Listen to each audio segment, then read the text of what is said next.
Assalamualaikum warahmatullahi wabarakatuh. Perkenalkan, nama Lutfi Nur Insani, NIM 0538216682, Prodi Pendidikan Agama Islam UPBJJ UT Surakarta. Di sini saya akan menjelaskan presentasi tugas modul ajar kurikulum Merdeka Akidah Akhlak MI kelas 6. Tema Asmaul Husna, Al-Wahid dan Al-Ahad, Tauhid yang kokoh. Capaian pembelajaran. Capaian utama fase C Akidah Akhlak, siswa mampu mengimami sifat-sifat wajib Allah termasuk Asmaul Husna, Al-Wahid, Al-Ahad dan dalil nahli akli, memahami tauhid rububiyah, uluhiyah, asma wa sifat. Elemen capaian: identifikasi Asmaul Husna, meneladani dalam perilaku, menghubungkan dengan khoda dan khodar. 1. Identitas modul. Jenjang MI kelas 6. Mata pelajaran Akidah Akhlak, topik Asmaul Husna, Al-Wahid, Al-Ahad. Capaian pembelajaran: siswa mampu memahami Asma Al-Husna, Al-Qawi, Al-Qabir, Al-Muhyi, Al-Mumit, Al-Ba'id, Al-Wahid, Al-Ahad, As-Somad, Al-Ghaffar dan Al-Wasi.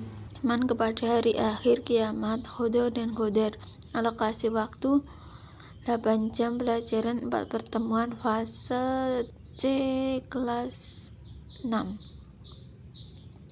Penulis modul Jasmin Aulia Putri SPD. Tahun penyusun tahun 2024. Tujuan pembelajaran: 1. Menerima kebesaran Allah SWT dengan mengenal Asmaul Husna, Al-Wahid dan Al-Ahad. 2. Menjalankan perilaku tegak pendirian yang mencerminkan Asma Allah, Al-Wahid dan Al-Ahad. 3. Memahami makna Al-Wahid dan Al-Ahad. 4. Menyajikan arti dan bukti sederhana tentang Asma Allah, Al-Wahid, Al-Ahad. Pemilihan strategi atau metode pembelajaran, misal PBL, PJBL, CLEL. Pembelajaran berbasis proyek PJBL. Siswa merancang pengertian Asmaul Husna menggunakan aplikasi Canva atau PowerPoint. Cooperative learning. Diskusi kelompok campuran untuk berbagai pengalaman. Experiential learning. Praktek menghafalkan dari Asmaul Husna, Al-Wahid dan Al-Ahad. Diferensiasi. Siswa membutuhkan bantuan khusus dengan alat bantu gambar atau petunjuk. 4. Kegiatan pembelajaran. Fase pendahuluan 10 menit, salam dan doa. Guru membuka dengan salam, mengajak melantunkan ayat-ayat Al-Quran selama 5-10 menit. Guru dapat memilih ayat dari Al-Juz Amma atau ayat-ayat yang berkaitan dengan materi. Pertanyaan: apa kalian tahu tentang Asmaul Husna? Guru menyampaikan tujuan dan motivasi. Menuntut ilmu adalah sebuah kewajiban, bukan pilihan bagi setiap muslim. Hadis riwayat Ibnu Majah. Fase inti 4 pertemuan 60 menit. Pertemuan 1, eksplorasi. Presentasi materi, video, animasi Asmaul Husna, diskusi kelompok, mempelajari Al-Wahid dan Al-Ahad. Pertemuan 2-3, elaborasi proyek PJBL kelompok 5-10 siswa, membuat poster pengertian Asmaul Husna, 99 nama Allah, gambar Islami. Pertemuan 4, konfirmasi, presentasi 4 kelompok, diskusi hasil. Fase penutup 10 menit, refleksi. Siswa mencatat 1 komitmen. Saya akan mencerminkan atau meneladani Asmaul Husna Allah SWT dalam perilaku sehari-hari. Penugasan: mengamalkan Asmaul Husna selama 1 minggu dan mencatat dalam buku. Membagikan poster melalui grup WhatsApp kelas. Terakhir doa penutup dan salam. 5. Penilaian pembelajaran. Asesmen diagnostik. Bentuk kuis lisan 3 pertanyaan tentang pengetahuan awal. Instruksi lampiran 1. Instruksi diagnostik. 2. Asesmen formatif. Bentuk tugas pendek 5 pertanyaan dalam proses pembelajaran. Instruksi lampiran 2. Instruksi formatif. 3. Asesmen sumatif. Bentuk membuat produk portofolio atau proyek. Kriteria sukses. 80% siswa mendapatkan nilai di atas 80. Sumber belajar dan media ajar.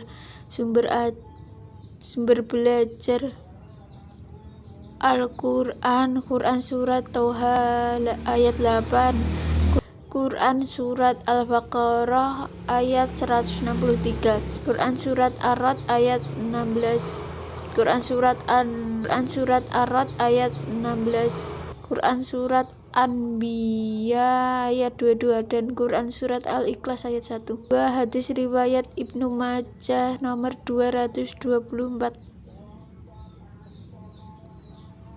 3. Buku Akidah Akhlak Kurikulum Merdeka kelas 6. 4. Aplikasi Google dan YouTube. Media ajar 1. PPT Asmaul Husna. 2. Video YouTube. 3. Lampiran. 7. Integrasi nilai Islam dan karakteristik peserta didik. Nilai Islam Al-Wahid, Quran Surat Al-Baqarah, Quran Surat Ar-Ra'd ayat 16, Quran Surat Al-Anbiya ayat 22 dan Al-Ahad, Quran Surat Al-Ikhlas ayat 1. Karakteristik siswa MI. Siswa usia 11-12 tahun yang penasaran, pembelajar visual, energi, suka bermain kelompok dan berorientasi pada teman sebaya dengan pendekatan berbasis teknologi dan proyek kreatif untuk meningkatkan partisipasi. Diferensiasi diberikan kepada siswa dengan kecepatan belajar yang lebih lambat. Kolaborasi kelompok, diskusi pembelajaran kooperatif, CL heterogen, gotong royong, kerja tim, proyek kelompok, poster, PJBL, mandiri, hafalan dan jurnal. Experiential learning, EL, hafalan tambah refleksi pribadi, bernalar kritis, analisis ayat-ayat Quran Surat Al-Ikhlas, diskusi tentang makna dan hikmah. Kreatif, desain poster digital, Canva atau PowerPoint. 9. Lintas disiplin ilmu. Mata pelajaran lintas integrasi. Bahasa Indonesia, presentasi poster dan tujuan refleksi. Seni budaya, desain poster, Islami, kaligrafi. IPA, hikmah al-wahid, kesatuan alam semesta. PPKN, teguh berdirinya patriotisme, tauhid. Informatika, Canva atau PowerPoint digital. Pendidikan Pancasila, fil pelajar Pancasila via proyek. 10 lampiran. Lampiran 1 kuis lisan fase pendahuluan. Lampiran 2 kuis formatif 5 soal. Lampiran 3 LKS 1 analisis Asmaul Husna, jurnal refleksi penutup. Lampiran 4 rubrik penilaian poster sumatif. Lampiran 5 persetujuan orang tua. Media pembelajaran berupa foto.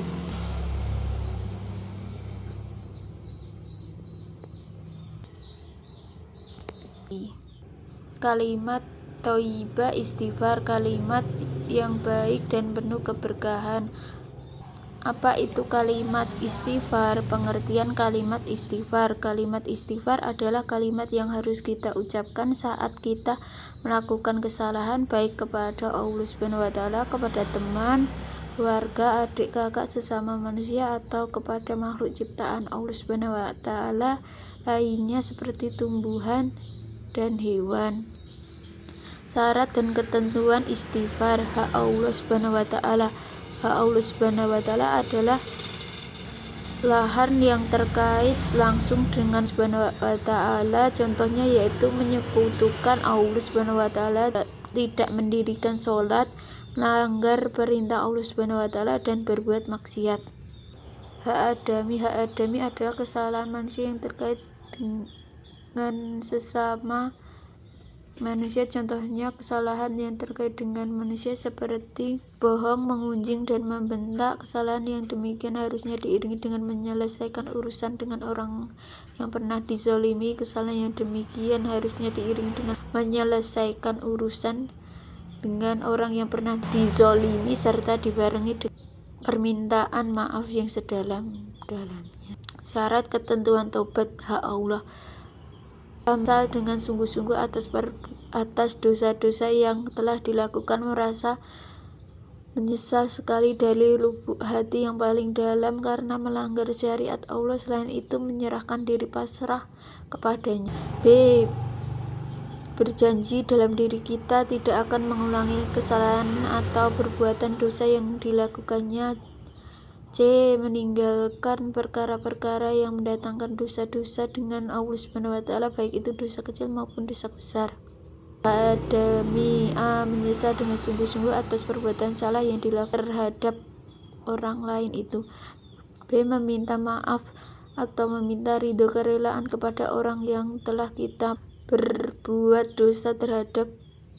C. Berjanji dalam diri kita tidak akan mengulangi perbuatan dosa yang telah dilakukan terhadap orang lain dan tidak mengulangi kembali. D.